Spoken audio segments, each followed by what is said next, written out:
On the night of the 24th of August 2001, a fully loaded Airbus A330 with 306 people on board ran out of fuel midway over the Atlantic.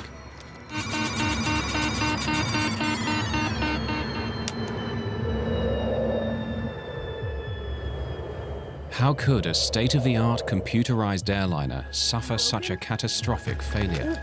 Mayday, mayday, mayday. We have lost both engines due to fuel starvation. We are gliding now. Well, we're now at 30,000 feet at the rate of descent of 2,000 feet per minute. May have to ditch in the water. I need you to put on your life jackets right now. This film investigates what happened to Air Transat Flight 236.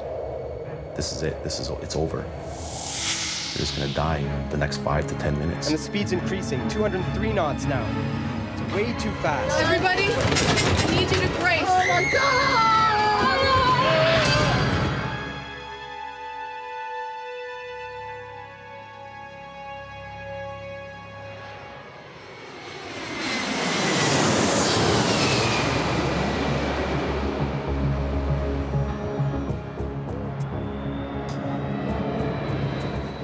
August the 23rd, 2001.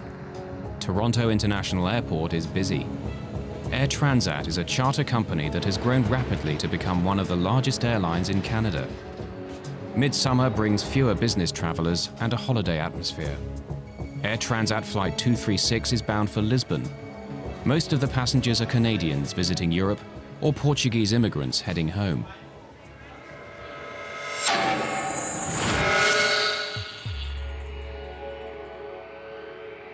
The plane, a twin-engined Airbus A330, is being flown by a young co-pilot, Dirk de Jager, and an experienced captain, Robert Pichet. Captain Robert Pichet is somewhat out of the ordinary. Captain Pichet, from the moment he gets his wing, he gets to learn how to fly in the north of the province of Quebec, where the conditions occasionally are very severe.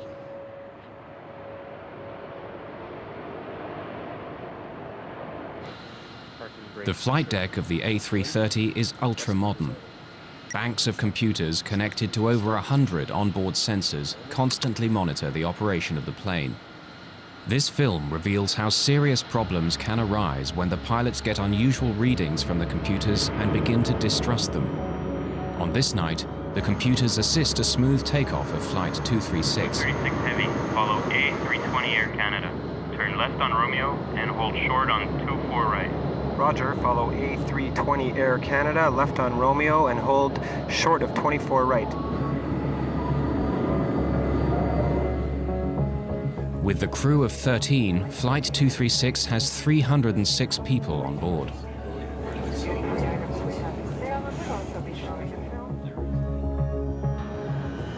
Transat 236 Heavy, cleared for takeoff.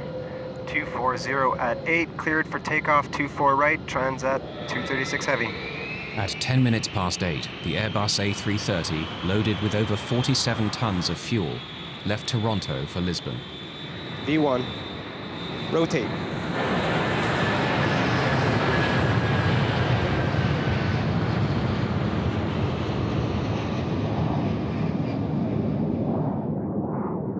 The weather forecast for the Atlantic crossing is good. Everything runs smoothly on the flight deck, apart from a small adjustment to the route. To avoid congestion, air traffic control directs the flight 60 miles south of its original route. It's a minor alteration, but will later play a crucial role. The passengers settle down for the long crossing.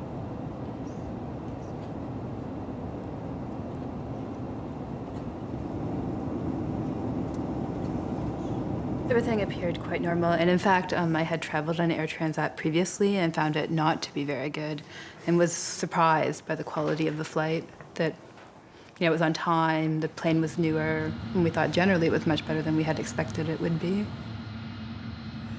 We're getting to our next checkpoint. Every 30 minutes across the Atlantic, the crew check their position and their fuel consumption against their flight plan. 0.2 tons on the right, 11.2 tons on the left.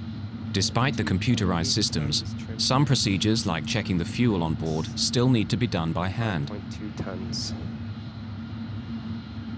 By comparing the amount of fuel in the tanks with the amount they started with, the pilots can keep an eye on the fuel consumption.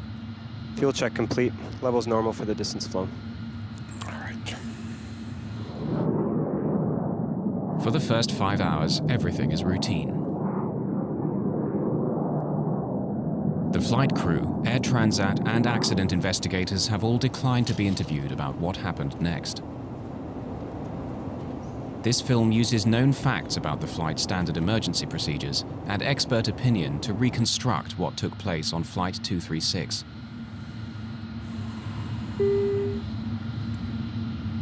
Look, we're getting a warning signal. Oil temp low and oil pressure high on number 2. What the... This warning is the first step in the crisis. Oil pressure is within normal limits on number 1. Number 2 is slightly high. Look in the QRH for more information. The computer display reveals that the oil temperature is low in engine number 2, but the oil pressure is high. It was a very unusual reading. The pilots are puzzled. I can't see anything here. I'll look in the FCOM. Okay. A low oil temperature indication is normally indicative of bad readings, bad sensor. Oil temperatures don't decrease normally, they increase. A low oil temperature would be of no concern. The high oil pressure is a very strange indication. It's very rare. In fact, I've never actually heard of one.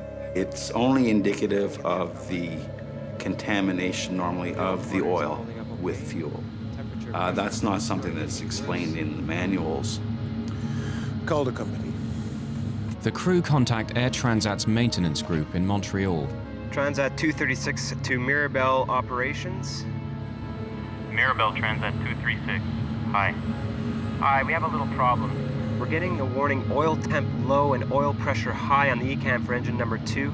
There's nothing in the QRH nor the FCOM. Can you help us out? I'm looking in the manual. The ground crew have no immediate solution. The pilots must work it out for themselves. They may have been given some advice on troubleshooting to see if that would help. But ultimately, the pilots are up there on their own. They can get advice from somebody 2,500 miles away, but they can't really fix their problems. Suggest you keep monitoring your oil levels and see what happens. But because the oil readings are so unusual, the pilots believe it may indicate a computer error. The crew keep monitoring the oil levels. Air Transat 236 continues on track.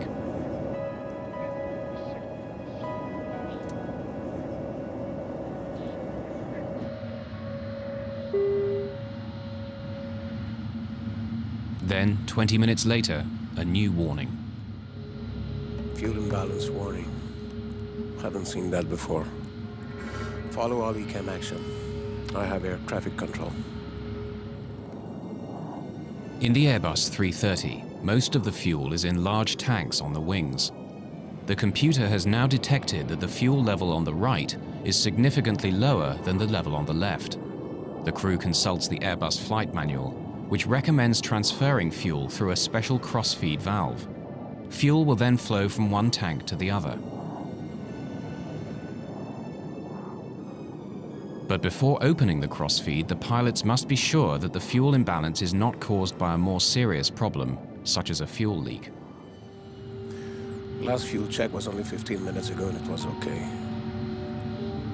No indication of a fuel leak. Keep going. Wing crossfeed. On. On.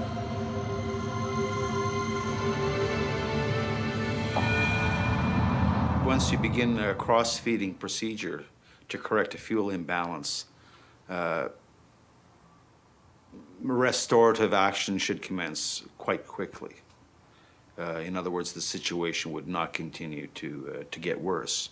It would either stabilize immediately and then begin to correct itself. But the situation is not correcting itself. Unknown to the pilots, there is a major fuel leak in the number 2 engine on the right-hand side of the plane.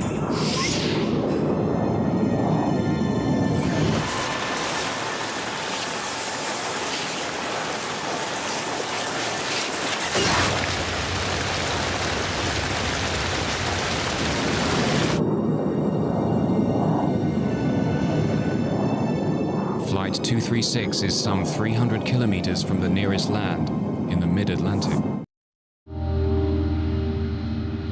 Have you ever seen something like this before? No. Never. Doesn't make any sense. Yeah, even if there is a leak, it doesn't explain the alarms on the oil system. And everything was okay at the last fuel check at 30 West. Oh. Bet you it's a computer problem. The task of finding out if there is a fuel leak is made harder by the design of the Airbus systems. The systems monitor hundreds and hundreds of sensors, and they can be affected by such mundane things as a little bit of frost or ice on a sensor can cause it to present bad data. There's no warning to show that the fuel level is falling faster than the engines are consuming it. So the pilots are receiving no immediate indication that there could be a fuel leak. The fuel quantity isn't rising in the tanks for the right wing. Check fuel quantity. Looks very low. Hold on. When co-pilot Diaga carries out the calculations, he discovers there's something seriously wrong. It's much less fuel than we should have. It looks like a fuel leak. Check again.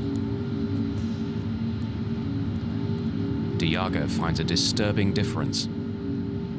According to all the gauges, all the tanks in the right wing are way below the level they should be according to the flight plan, and there's hardly anything in the other ones.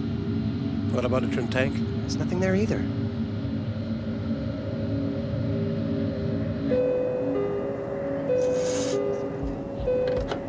Yes? Hello, first officer here. Can you come to the cockpit, please? Sure.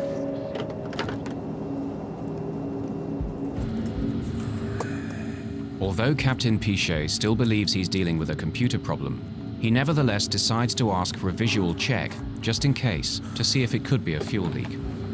Captain? Hi. Can you and Karen take some flashlights and go to the windows if you can see anything trailing back from the wings? It'll look like a mist or a stream, and report back immediately. Okay. Dirk, I want you to do another complete fuel check, please.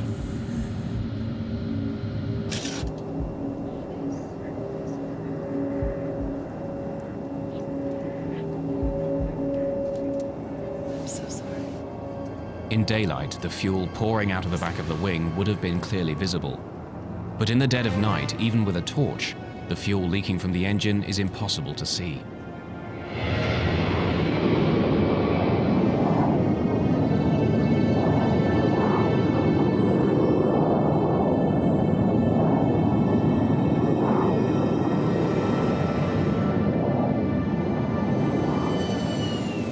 The crew evidently realized that the situation was not improving, and at that point they realized that their circumstances were becoming more serious. And I think that there were probably some discussions took place between the two pilots as to what their next course of action should be. If the computer is correct, then with the amount of fuel remaining, the Airbus will no longer be able to make it to Lisbon. Captain Pichet is forced to divert the flight. We've got to divert. Get on to Oceanic Control. Where's the nearest airfield? Transat 236 Heavy, Santa Maria Control. Can you advise nearest airfield? We have a possible fuel problem.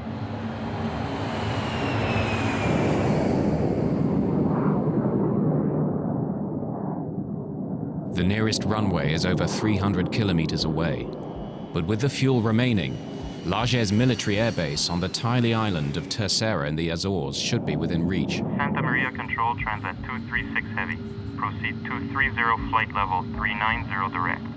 350 miles to threshold. Are you declaring an emergency? Stand by, Santa Maria Control. Not yet. It must be the computer.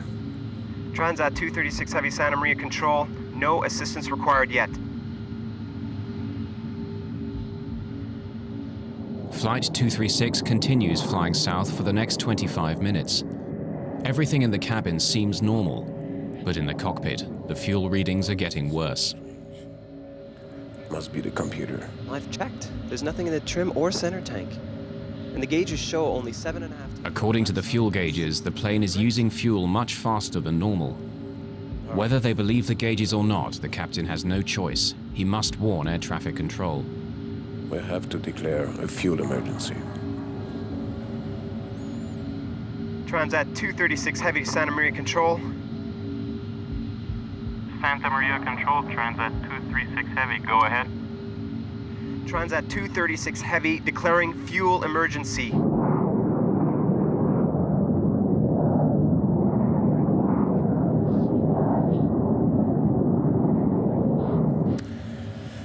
I really hope it's a computer bug. Because if we land in the Azores with half a plane full of fuel, they'll crucify us.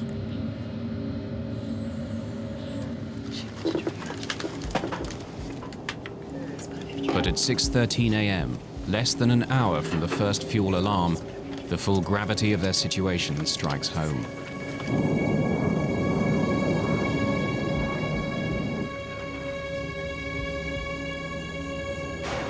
The right-hand engine runs out of fuel and cuts out. We're losing engine number 2. I don't believe this.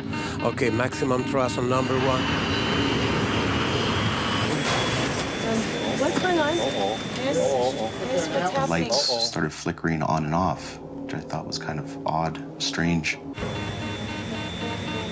On one engine, the Airbus will not fly at 39,000 feet. They must descend quickly. Try to transfer fuel from center tank and to trim tank. Transferring. Fuel quantities reaching 0. This can't be. We're not gonna go completely dry on this airplane. All right. We can't stay at 39,000 feet with just one engine. We'll descend to 33,000 to control our speed. 236 Delagis Tower. We have lost one engine. Engine flame out. Roger, Transat 236. We can see you on primary radar. You are at 135 nautical miles from Lajes Field. We are 135 nautical miles from Lajes Field. For the next 10 minutes, the stricken Airbus continues on its remaining engine. The pilots still believe that the computer may be partly faulty and that they may make it to Lajes with fuel to spare. In the end, might be all right. Fuel gauge is falling fast, though. It's nearly hitting 0.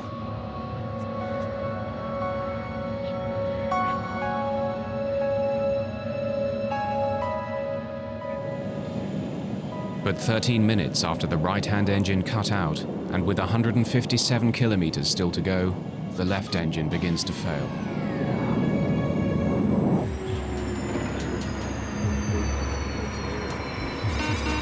We're losing number 1. Mayday, mayday, mayday. We have lost both engines due to fuel starvation. We are gliding now.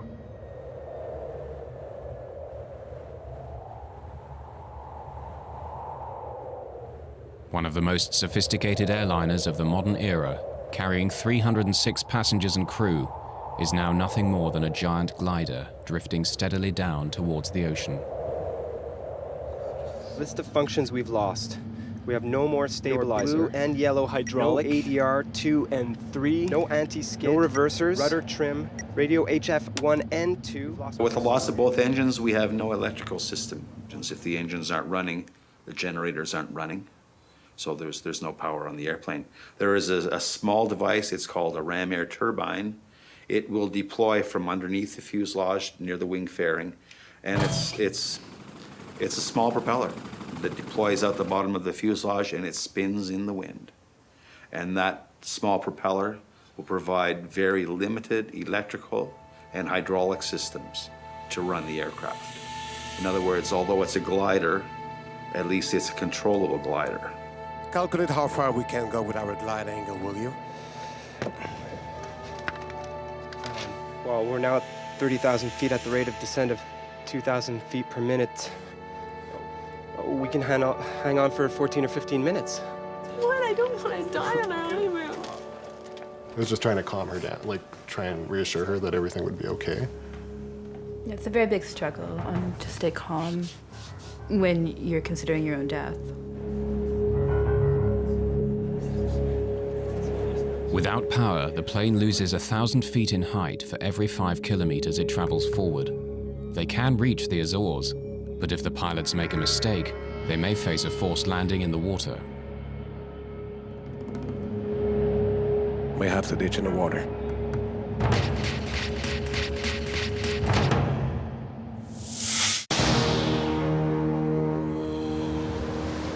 Air Transat Flight 236 is now drifting without fuel over the Atlantic.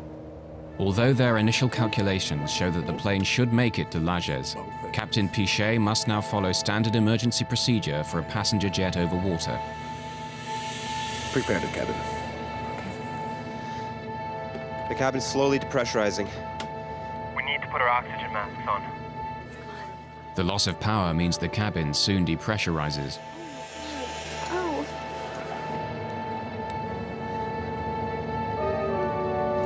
Everybody, please, I need your attention. We're preparing to ditch the plane. I need you to put on your life jackets right now. Ditching a large passenger jet on the water presents severe hazards. If the Airbus 330 has to make a forced landing, the chances of survival are bleak. In my personal opinion, I don't think these airplanes would make very good boats. Typically, an airplane with a low mounted tail like this, as it enters the water, one of the first things that's going to hit the water is the tail. And it's probably going to be ripped right off. And the fuselage is probably going to open right about in there. In 1996, during an attempted hijacking, a Boeing 767 ran out of fuel off the coast of East Africa. Its last moments were caught on amateur video and reveal what happens when an airliner attempts to ditch on water.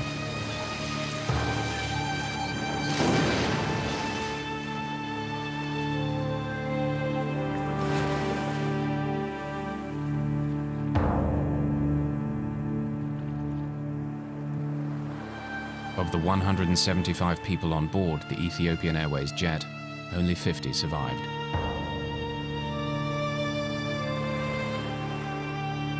The chances of it surviving a ditching and floating for very long are not very good. If Air Transat Flight 236 has to carry out a similar maneuver, it faces an equally grave outcome.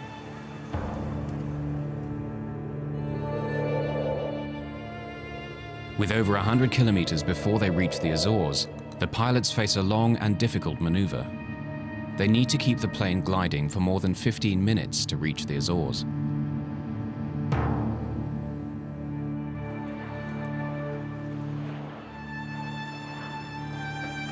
Transat 236 Heavy to Lajes Tower.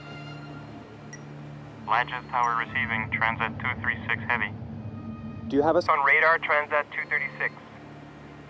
We have you on primary radar. Confirm you're at 80 miles out. Your heading is good. Transat 236 Heavy Lajes Tower? We are trying to make the runway. Please. Please describe runway, heading, and length. Lajes Tower, Transat 236 Heavy. Runway is 33 and 10,865 feet long. Airport dead ahead on your present heading. Please advise when you have it in sight. Transat 236 Heavy. We cannot see the airport. We will tell you when we can.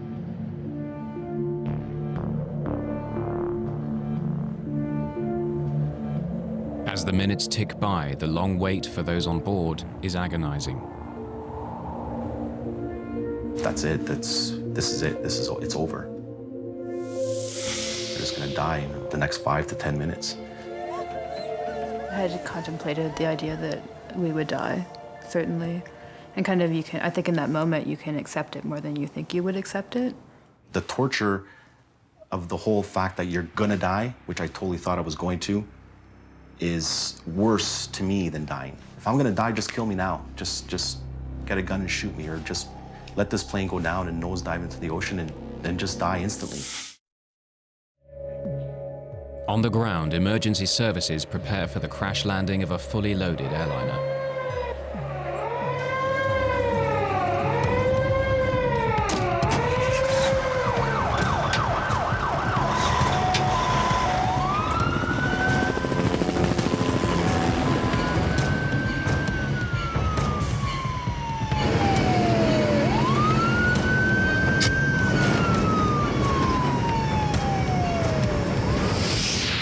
With 20 kilometers to go, the crew now prepare for the most dangerous part of the operation, getting their plane on the runway in one piece. 6 Heavy to Lajes Tower. Do you have our distance from threshold now and weather, please?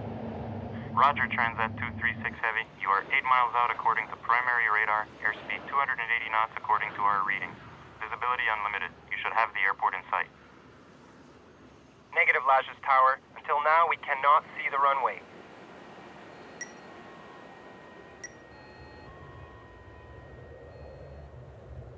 There's no room for error. Without power, the pilots have only one chance at landing. If they miss or overshoot the runway, the results could be catastrophic.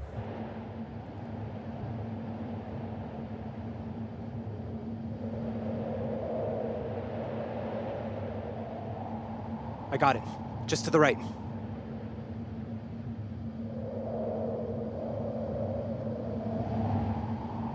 Minimum RAT speed is 140 knots. Maximum speed for gravity gear extension, 200 knots. I'm not lowering the gear until the last minute, okay? Okay. The crew struggle to lose height and speed for landing. Roger, Lajes. 6 nautical miles. Let's open the slats. It'll slow us down a bit. Slats out and locked. As they approach the runway, their speed increases dangerously. Too fast and they could run off the end of the runway. Lower the gear. Hold on. Speed is about 200. All right. I stabilize the speed. Can you give me a landing speed, please? No engine, no flaps. Ideal approach speed is 170 knots. We're too fast. Yes. But the runway is very long.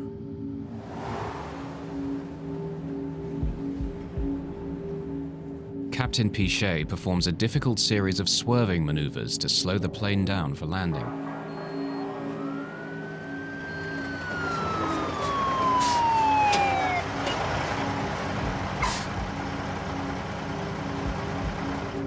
The crew line up the giant Airbus for the final approach. Landing gear down and locked. 3 green. No flaps. Only the emergency brakes. No spoilers, no reverse thrust. 4,000 feet, 195 knots.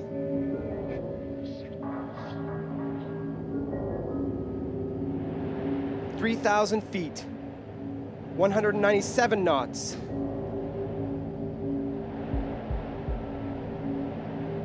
"2,000 feet, 200 knots. Alert the cabin. Cabin crew, 1 minute to landing.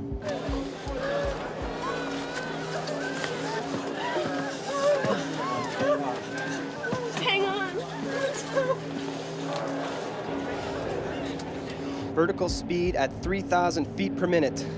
We're going way too fast. And the speed's increasing, 203 knots now. It's way too fast. 1,000 feet, 201 knots. I'll try to get the nose up. We'll ride fast. But even if the crew can get the Airbus on the runway, they face a further problem. Without engines, the normal procedures for braking are severely restricted. Just a few hundred meters from the runway, the danger is far from over.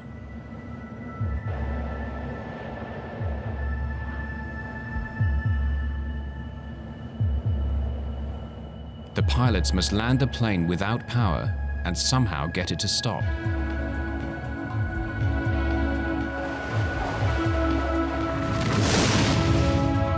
Everybody, I need you to brace. Hang on.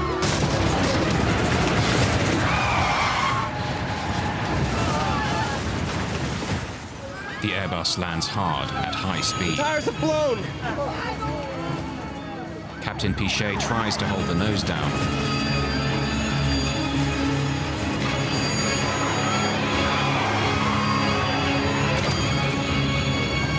Oh my God!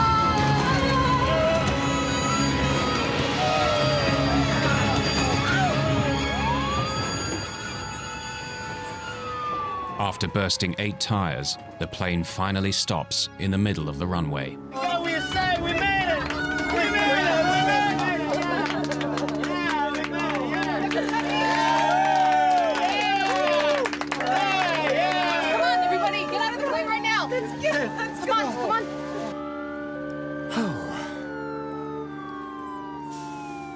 told you we'd make it.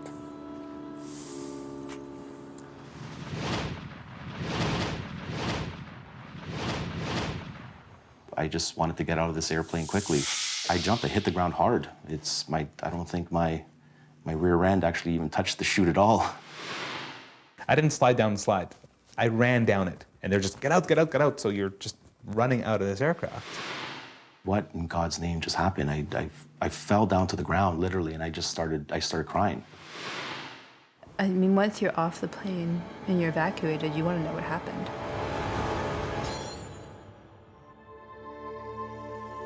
Pichet and Diaga had flown their Airbus without power further than any passenger jets in history.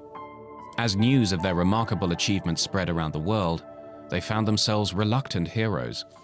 You don't have time really to think about anything else than taking care of the safety of your passenger, you know. That's your main goal, and since we didn't have any engine, the other main goal was to make the landing safely. So at that time, I guess the experience came in, you know, with the help of my colleague. That's why we made a successful landing. You train for the worst, but you never know how you'll deal with situations like this. And reflecting afterwards, I feel we dealt in the most professional and complete manner we could. A feeling of being grateful to see all the passengers were okay. You know, something like this happened, you never know what is going to happen really. I mean, you start not to believe it. I mean, it makes no sense that a big jet with 2 engines has no more power with 300 people on board, you know. But although the public story was of success, disturbing questions remained. Why had a highly sophisticated airliner run out of fuel? What exactly had happened to Flight 236? Away from the cameras, an accident investigation began immediately by the Portuguese, Canadian, and French transport authorities. Initial checks quickly confirmed that all the fuel tanks of the Airbus were indeed empty. But to lose more than 17 tons of fuel in such a short space of time meant they had a major leak. The question was where? Engineers examined the fuel system, searching for faults in the tanks and the fuel lines. It wasn't long before they found what they were looking for, just behind the right engine. In this particular case, you had a hydraulic tube that's relatively small by comparison to the larger fuel tube. And the hydraulic tube, due possibly to pulsations in the hydraulic system, were abrading against the larger tube. And eventually the larger tube had a leak in it, and the leak, or not the leak itself, but the hole eventually possibly led into a fracture of the tube, allowing this massive fuel flow outside of the engine. Investigators began checking into Air Transat maintenance records. They discovered that on the 19th of August, 5 days before the flight, Air Transat had removed the right engine for maintenance and installed a replacement unit sent by Rolls-Royce. But as they analyzed the repair logs for the engine, they uncovered a shocking mistake. This was not a case of faulty design, but of faulty maintenance. Rolls-Royce had supplied the engine without a hydraulic pump assembly. To overcome this, Transat mechanics had used the parts from an older engine, but it didn't fit properly, and the pipes had been rubbing together for 5 days, until midway over the Atlantic, when one finally broke. The engine was delivered minus these 2 tubes and a bracket. That the purpose of that bracket was to maintain adequate clearance. So if they took the bracket off the old engine and put it on the new engine, is that the pipes would be locked together so that they could possibly abrade. As investigators questioned Air Transat mechanics, they found more disturbing evidence of malpractice. The chief mechanic testified that he'd been concerned about the substitution of another hydraulic assembly. 5 days before the accident, he raised his concern with his superior. The company decided that the aircraft must go back into service and could not wait for the missing parts. He should go ahead with the substitution. Not exactly. The replacement parts only differed from the correct ones by a few millimeters, but it was a difference that nearly cost 306 lives.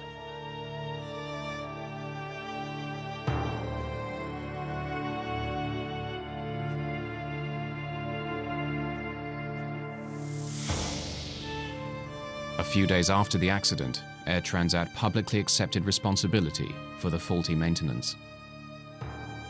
We have to realize that there was a small mistake made in terms of changing the pump. We installed it, but then some pipes, so to speak, were needed to be connected to the pump, and there was a mismatch. The immediate consequences for Air Transat in that event was that they got to pay a fine of $250,000, which was the highest ever in Canada, for an error that could have been prevented. How someone that is supposed to be qualified in their job can put the wrong part onto an engine and risk 300 people's lives is beyond me.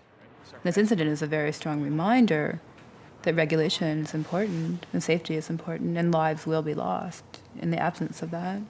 And they're real lives. It's not just, you know, this imaginary figure in your head of 300 people. It's real people who suffer and continue to suffer as a result. If it hadn't been us suffering, it would have been our families.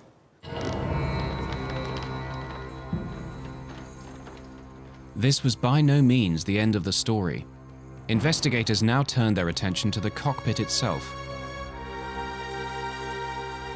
And what role did the crew play in the events of August the 24th? Could they have done more to avert the crisis? Key questions remained unanswered. Questions about what had happened on the flight deck.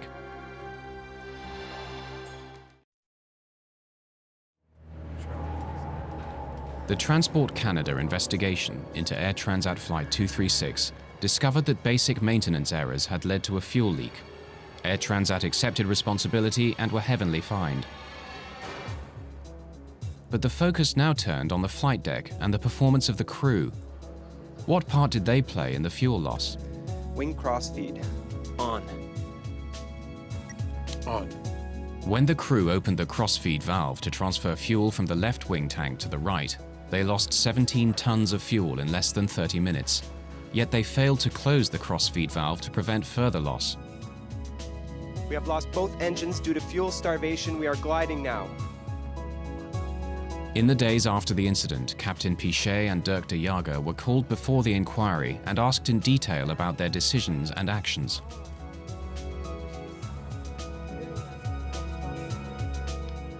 More than 2 years later, these findings have still not been published.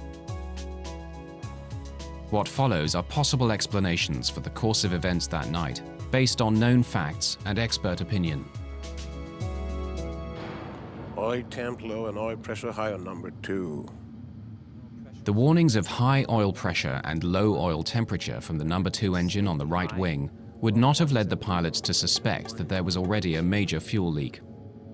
The indications that were being presented with respect to the oil system would probably not give the crew any indications. They may have questioned what was causing the erroneous or strange indications, but there's nothing certainly in my mind or their training, I think, that would have triggered them to suspect that a fuel system might be involved. Bet you it's a computer problem. But although the pilots thought they had a computer error, the oil warnings were actually correct and were the first indication of a much more serious problem. Fuel imbalance warning. Haven't seen that before. When the fuel imbalance warning came up 20 minutes later, showing less fuel in the right wing than the left, it seemed unconnected with the oil alarms. This could have reinforced Captain Pichet's idea that he was facing a series of computer errors. Do not apply this procedure if a fuel leak is suspected. Despite his doubts, Pichet was obliged to follow Airbus procedure to correct the imbalance. He opened the crossfeed valve. Wing crossfeed. On.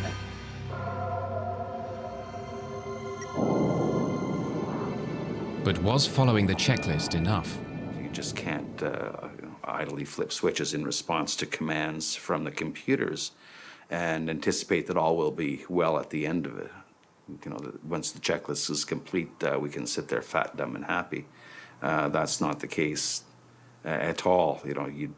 You got to keep second guessing it. Is that right? Did we do the right checklist? Have we got the results that we need?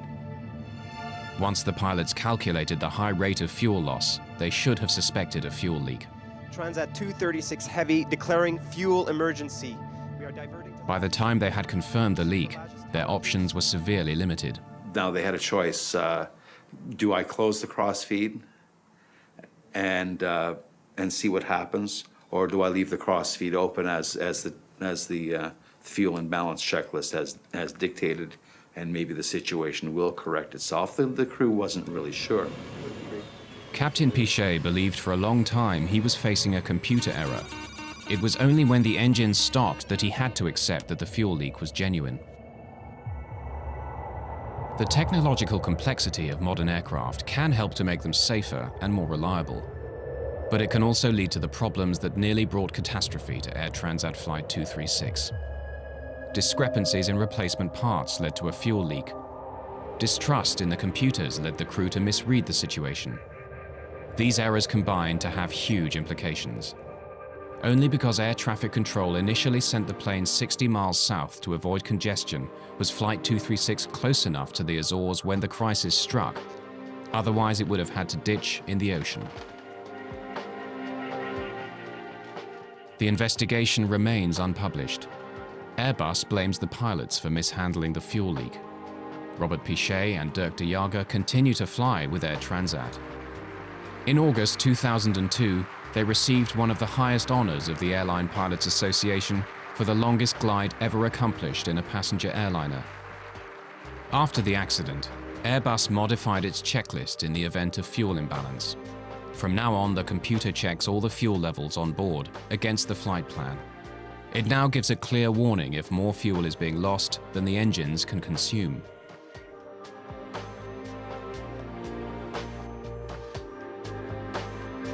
Rolls-Royce has reissued a service bulletin alerting all its clients of the incompatibility of two similar parts. For the passengers trapped on Flight 236, the trauma has left them with mixed feelings.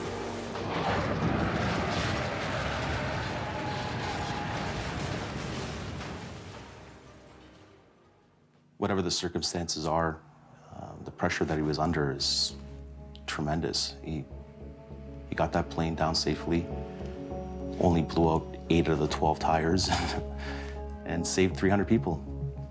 He saved 300 people's lives.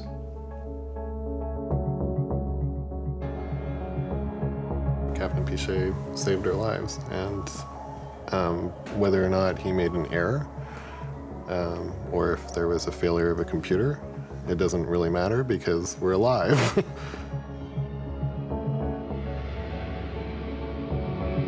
Do I think he's a hero? No. Do I think he's a hell of a pilot? Yes.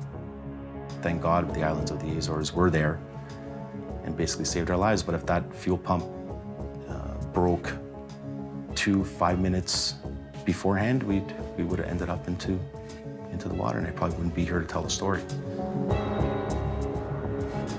Teams kayak through a minefield of icebergs and stay upright while carving glaciers create huge waves. Stay tuned for brand new Ultimate Survival Alaska.